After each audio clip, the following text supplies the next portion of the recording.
lagi ya. Jadi kejahatan Pak Jokowi atau Pak Mulyono itu bertumpuk-tumpuk ya.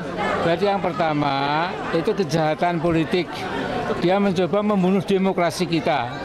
Dia menelan DPR, MPR, DPD seenaknya sendiri ya. Ini luar biasa. Dan yang kedua itu kejahatan ekonomi. Dia sebagai presiden bukan melayani kebutuhan rakyat Indonesia yang 270 juta lebih itu, dan yang dilayani itu adalah para mafia, para cukong, taipan, para pengusaha-pengusaha, baik yang asing, terutama yang asing. Ya, ini kejahatan ekonomi. Ya, yang ketiga itu kejahatan ideologis. Jadi Pancasila itu dijungkir-balikkan, ya, sehingga kesannya nama Islam menjadi keuangan yang maha kuasa. Kemudian kemanusiaan adil beradab menjadi kemanusiaan yang zalim dan biadab. Dan persatuan Indonesia, sisa ketiga menjadi perpecahan Indonesia. Yang empat kerakyatan dan seterusnya itu bukan untuk hikmah kesejahteraan dalam peradaban permusyawaratan, tetapi dikangkangi, ditunggangi oleh syahadat tidak ada artinya. Nah kemudian keadilan sosial bersosial Indonesia itu menjadi kezaliman sosial bagi sebagian besar bangsa Indonesia. Nah kemudian dia juga melakukan yang namanya itu social crime, ya, kejahatan sosial. Jadi penduduk yang banyak sekali itu hidupnya kembang kempis, tapi yang bertriliun-triliun itu dicaplok oleh kaum pemilik modal, konglomerat, korporat yang itu memang menyumbang kemenangan Jokowi setiap kali capres itu, pencapresan itu. Dan akhirnya saya juga berani mengatakan di sini bahwa dia memang saya kira sudah keterlaluan, ya, karena yang dia layani itu bukan rakyat kecil. Dalam bahasa Jawa bukan si Sutonoyo Dadap Waru, bukan, ya, tapi ini adalah cukong-cukong raksasa yang telah memegang tengkuk Jokopret ini, ya, sehingga tidak bisa apa-apa kecuali meladeni kepentingan pemilik modal luar negeri itu, ya. Saya kira itu saja dulu, sehingga saya setuju sekali bahwa Pak Faisal Assegaf dan teman-teman semua, Pak Refdy Harun, Pak Roy Suryo, ya, kemudian Pak Narko, Pak Majen Narko dan lain-lain semuanya, ya, itu memang harus digiring ke penjara. Insya Allah, ya. Ada yang mengatakan mengapa tidak dikirim ke penjara Cebong, ya, Cebongan, ya, itu di Solo sana, ya. Apapun nanti kita akan sambut ketika dia kembali ke Solo, bukan dengan sambutan meriah, terima kasih, tapi sambutan supaya ditegakkan keadilan, insya Allah. Setelah kita dikabulkan Allah, kita akan mengirimkan Jokowi dan anaknya, menantunya itu ke penjara, ya, demi keadilan. Assalamualaikum warahmatullahi wabarakatuh. Lagi, ya. Jadi kejahatan Pak Jokowi atau Pak Mulyono itu bertumpuk-tumpuk, ya. Berarti yang pertama itu kejahatan politik. Dia mencoba membunuh demokrasi kita.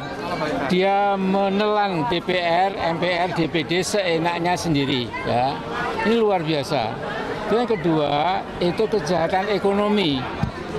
Dia sebagai presiden bukan melayani kebutuhan rakyat Indonesia yang 270 juta lebih itu, dan yang dilayani itu adalah para mafia, para cukong, taipan, para pengusaha-pengusaha, baik yang asing, terutama yang asing, ya. Ini kejahatan ekonomi, ya. Yang ketiga itu kejahatan ideologis. Jadi Pancasila itu dijungkir-balikkan, ya, sehingga kesannya nama Islam menjadi keuangan yang maha kuasa. Kemudian kemanusiaan adil beradab menjadi kemanusiaan yang zalim dan biadab. Dan persatuan Indonesia, sisa ketiga menjadi perpecahan Indonesia. Yang empat kerakyatan dan seterusnya itu bukan untuk hikmah kesejahteraan dalam peradaban permusyawaratan, tetapi dikangkangi, ditunggangi oleh syahadat tidak ada artinya. Nah kemudian keadilan sosial bersosial Indonesia itu menjadi kezaliman sosial bagi sebagian besar bangsa Indonesia. Nah kemudian dia juga melakukan yang namanya itu social crime, ya, kejahatan sosial. Jadi penduduk yang banyak sekali itu hidupnya kembang kempis, tapi yang bertriliun-triliun itu dicaplok oleh kaum pemilik modal, konglomerat, korporat yang itu memang menyumbang kemenangan Jokowi setiap kali capres itu, pencapresan itu. Dan akhirnya saya juga berani mengatakan di sini bahwa dia memang saya kira sudah keterlaluan, ya, karena yang dia layani itu bukan rakyat kecil.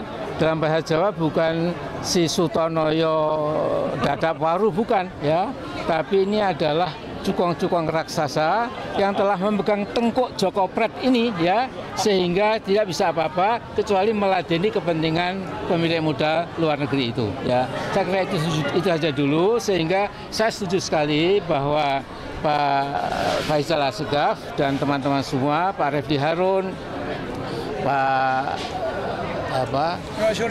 Ray Suryo, ya, kemudian Pak Narko, Pak Majen Narko dan lain-lain semuanya, ya, itu memang harus digiring ke penjara. Insya Allah, ya. Ada yang mengatakan mengapa tidak dikirim ke penjara Cebong, ya, Cebongan, ya, itu di Solo sana, ya. Apapun nanti kita akan sambut ketika dia kembali ke Solo, bukan dengan sambutan meriah terima kasih, tapi sambutan supaya ditegakkan keadilan. Insya Allah doa kita dikabulkan Allah, kita akan mengirimkan Jokowi dan anaknya, menantunya itu ke penjara, ya, demi keadilan. Assalamualaikum warahmatullahi wabarakatuh. Rupanya ada permintaan dari Sohibul Bait, ya kan? Kalau yang minta yang lain nggak boleh. Ini tamu kita, tapi sekaligus saja dua tamu, satu dari luar biasa karena tidak ada uang, uangnya sudah habis untuk BBM karena BBM melambung tinggi. Oke. Sedikit saja, rejim hari ini pesawat paling banyak memenjarakan